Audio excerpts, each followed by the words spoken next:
주님의 이름으로 반갑습니다. 오늘 이 말씀을 듣는 여러분 한 분 한 분 위에 주님의 크신 은혜와 평강이 함께 하시기를 축원합니다. 사랑하는 성도 여러분, 반갑습니다. 이 귀한 예배와 말씀을 사모하는 여러분 한 분 한 분 위에 우리 구주 예수 그리스도의 십자가, 은혜와 부활의 권능이 충만히 임하시기를 축원합니다. 여러분, 우리가 살고 있는 이 시대는 흔들림의 연속입니다. 경제적인 불안정, 사회적인 갈등, 예측할 수 없는 미래 앞에서 우리의 마음은 파도에 휩쓸리는 작은 배와 같이 위태롭습니다. 이러한 세상 속에서 우리는 종종 신앙생활을 하면서도 깊은 공허함과 불안을 느끼곤 합니다. 매주 예배당에 나와 봉사하고 헌신하지만 나는 정말 구원받은 것일까? 내가 이렇게 살다 천국에 갈 수 있을까? 하는 근본적인 질문 앞에서 스스로 흔들릴 때가 있습니다. 사랑하는 성도 여러분, 이 불안함과 공허함의 근본적인 이유는 무엇일까요?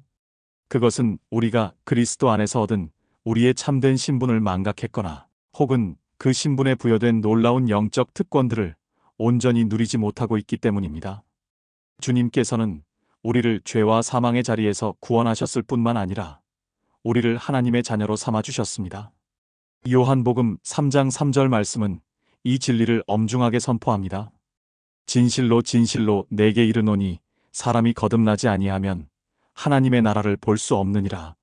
거듭남은 단순히 세례라는 종교 의식을 치르는 것이 아니라 성령을 통해 죄인인 우리가 하나님의 생명을 얻어 새로운 존재로 태어나는 영혼의 혁명입니다. 이 거듭남을 통해 우리는 하늘 시민권을 얻게 되었고 왕이신 하나님의 상속자가 되는 특권을 부여받았습니다. 오늘 이 시간 우리는 우리가 얼마나 엄청난 존재가 되었는지, 즉 하나님의 자녀된 신분이 우리에게 허락한 놀라운 5가지 영적 특권을 깊이 묵상하며 흔들리지 않는 믿음의 기초를 단단히 세우고자 합니다.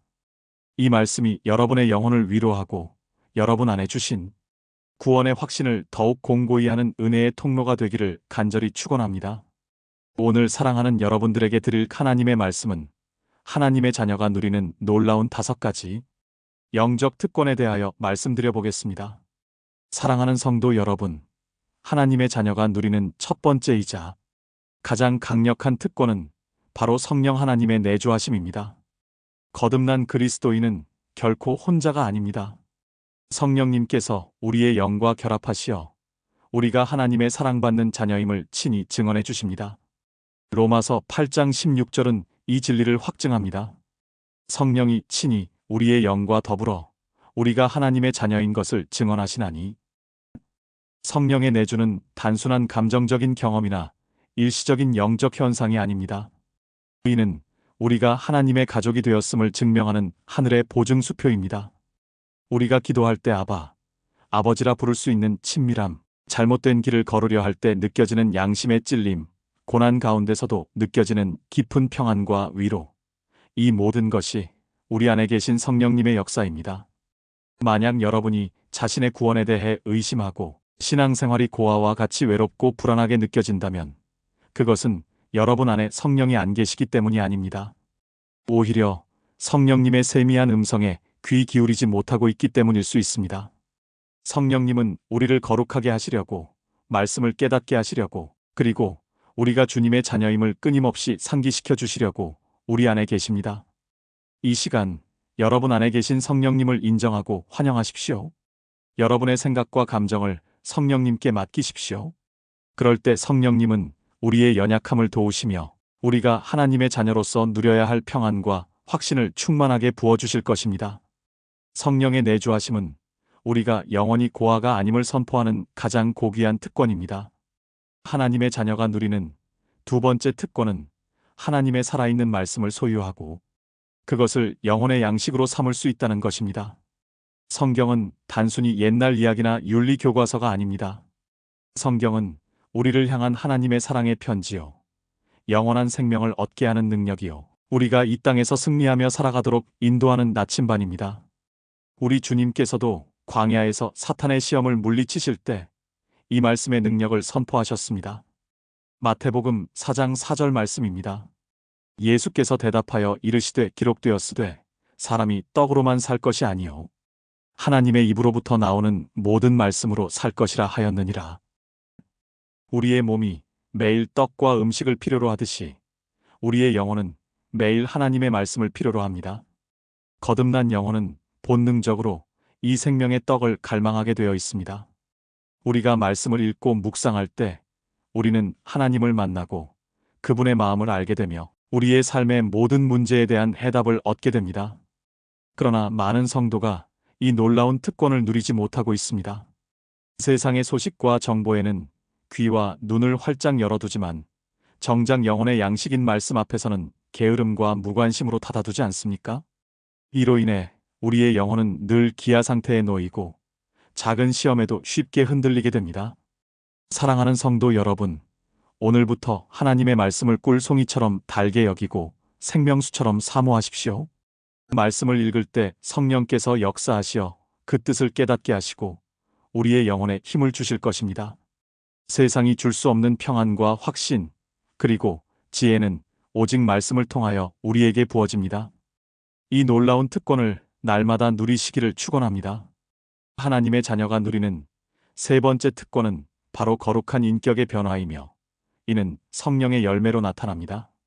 우리는 과거 죄와 사망 아래 있을 때 미움과 분노, 시기와 탐욕으로 가득 찬 옛 성품을 지니고 살았습니다. 그러나 그리스도 안에서 새로운 피조물이 된 우리는 더 이상 죄의 종이 아닙니다. 성령님께서 우리 안에 내주하시어 우리의 성품을 주님을 닮아가도록 아름답게 빚어가십니다. 갈라디아서 5장 22절과 23절은 이 놀라운 변화의 결과물을 9가지 열매로 보여줍니다. 오직 성령의 열매는 사랑과 희락과 화평과 오래 참음과 자비와 양선과 충성과 온유와 절제니 이 같은 것을 금지할 법이 없느니라. 이 열매들은 억지로 노력해서 맺는 것이 아닙니다. 포도나무 가지가 원줄기에 붙어 있기만 하면 자연스럽게 열매를 맺듯이 우리가 그리스도 안에 거하며 성령의 인도하심에 순종할 때 이 아름다운 열매들은 우리의 삶에 자연스럽게 드러나게 되어 있습니다. 우리가 이전보다 화를 덜 내고 용서하는 마음이 생기고 작은 일에도 기쁨과 평안을 느끼는 것, 이것이 바로 우리 안에 생명이 살아있다는 가장 확실한 증거이며 특권입니다. 만약 여러분이 오랫동안 신앙생활을 했음에도 불구하고 이 열매가 전혀 보이지 않는다면 그것은 여러분이 주님이라는 원줄기에 깊이 뿌리내리지 못하고 있거나 성령의 인도하심을 거부하고 옛 성품을 고수하고 있기 때문일 수 있습니다. 주님은 여러분이 메마른 가지로 남아있기를 원하지 않으십니다. 주님은 농부와 같으셔서 때로는 우리의 삶을 깎아내시고 정리하시며 가지치기, 더 풍성한 열매를 맺도록 인내하며 기다리십니다. 이 시간 여러분의 삶을 주님께 온전히 내어드리고 성령의 인도하심에 순종하십시오. 사랑과 희락과 화평의 열매를 통해 여러분의 삶이 주님의 영광을 드러내는 복된 통로가 될 것입니다.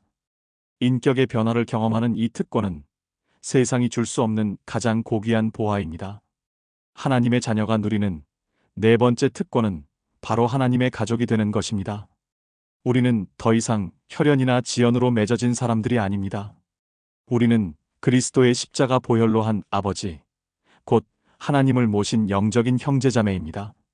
이 거룩한 가족 안에서 우리는 사랑의 능력을 경험하고 함께 세워져가는 아름다운 특권을 누립니다. 사도 요한은 사랑이야말로 우리가 생명 안에 거하고 있음을 증명하는 핵심적인 증거라고 강조합니다. 요한 1서 3장 14절 말씀입니다. 우리가 형제를 사랑함으로 사망에서 옮겨 생명으로 들어간 줄을 알거니와 사랑하지 아니하는 자는 사망에 거하느니라. 우리는 주님을 사랑한다고 고백하면서 동시에 주님의 몸된 교회를 무시하거나 형제자매를 미워하고 정죄할 수 없습니다. 형제를 사랑하는 것은 우리의 선택사항이 아니라 생명의 본질입니다. 주님을 향한 수직적인 사랑이 있다면 그것은 반드시 수평적인 형제 사랑으로 흘러나와야 합니다. 혹시 여러분의 마음에 과거 교회에서 받았던 상처나 성도들의 연약함으로 인한 실망 때문에 마음을 닫고 고립되어 있지는 않습니까? 주님은 우리의 상처를 아십니다. 그러나 주님은 우리가 그 상처 속에 머물러 고립되는 것을 원하지 않으십니다. 왜냐하면 고립된 영혼은 쉽게 시험에 들고 영적인 성장을 이루기 어렵기 때문입니다. 교회는 완전하지 않지만 여전히 주님께서 사랑하시는 몸이요. 우리가 함께 연합하여 세워져 가야 할 주님의 가정입니다. 이 시간 굳게 닫았던 마음을 열어 주님께 나아오십시오. 주님께서는 여러분의 굳어진 마음을 녹여주시고 성령을 통하여 형제자매를 향한 따뜻한 사랑을 부어주실 것입니다. 서로 용서하고 격려하며 함께 기도할 때 우리는 세상이 줄 수 없는 진정한 안식과 교제의 기쁨을 누리는 이 놀라운 특권을 경험하게 될 것입니다. 사랑하는 성도 여러분, 하나님의 자녀가 누리는 다섯 번째이자 궁극적인 특권은 바로 우리의 이름이 하늘의 영원한 생명책에 기록되어 있다는 확신입니다. 이 특권이야말로 우리가 세상의 어떤 유혹과 환난 속에서도 흔들리지 않고 담대히 살아갈 수 있는 궁극적인 보증이 됩니다. 물론 우리는 때로 자신의 연약함과 실패를 보며 구원에 대한 확신이 흔들릴 수 있습니다. 그래서 사도 바울은 우리에게 스스로를 시험하고 확증하라고 명령했습니다. 고린도후서 13장 5절입니다. 너희가 믿음 안에 있는가 너희 자신을 시험하고 너희 자신을 확증하라. 예수 그리스도께서 너희 안에 계신 줄을 너희가 스스로 알지 못하느냐. 그렇지 않으면 너희는 버림받은 자니라. 이 말씀은 우리를 불안하게 하려는 것이 아니라 오히려 우리의 구원을 점검하고 확증함으로써 이 놀라운 특권을 확신하라는 초청입니다. 우리가 예수 그리스도를 주로 고백하고 그분의 십자가 보혈을 믿으며 그로 인해 성령의 내주와 말씀의 갈망, 죄와의 싸움과 형제, 사랑의 열매가 우리의 삶에 나타나고 있다면 우리는 확신할 수 있습니다.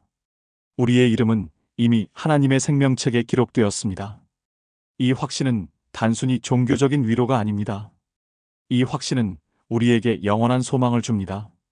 세상의 모든 것, 우리가 쌓아 올린 모든 업적은 사라지겠지만 하나님의 자녀된 우리의 신분과 생명책에 기록된 우리의 이름은 영원히 지워지지 않습니다. 우리가 설교의 시작에서 요한복음 3장 3절 말씀을 나누었듯이 거듭남이야말로 이 궁극적인 특권의 전제 조건입니다. 주님께서는 여러분을 이미 사랑하셨고 그 사랑 안에서 여러분을 자녀로 삼으셨습니다. 여러분이 세상의 어떤 것으로부터도 위로받지 못할 때 이 궁극적인 특권을 기억하십시오. 여러분은 사망에서 생명으로 옮겨졌으며 영원히 멸망하지 않을 생명을 소유한 존귀한 존재입니다. 이 확신 가운데 승리하며 살아가시기를 주님의 이름으로 축원합니다. 사랑하는 성도 여러분, 우리는 오늘 하나님의 자녀된 놀라운 5가지 영적 특권을 함께 묵상했습니다.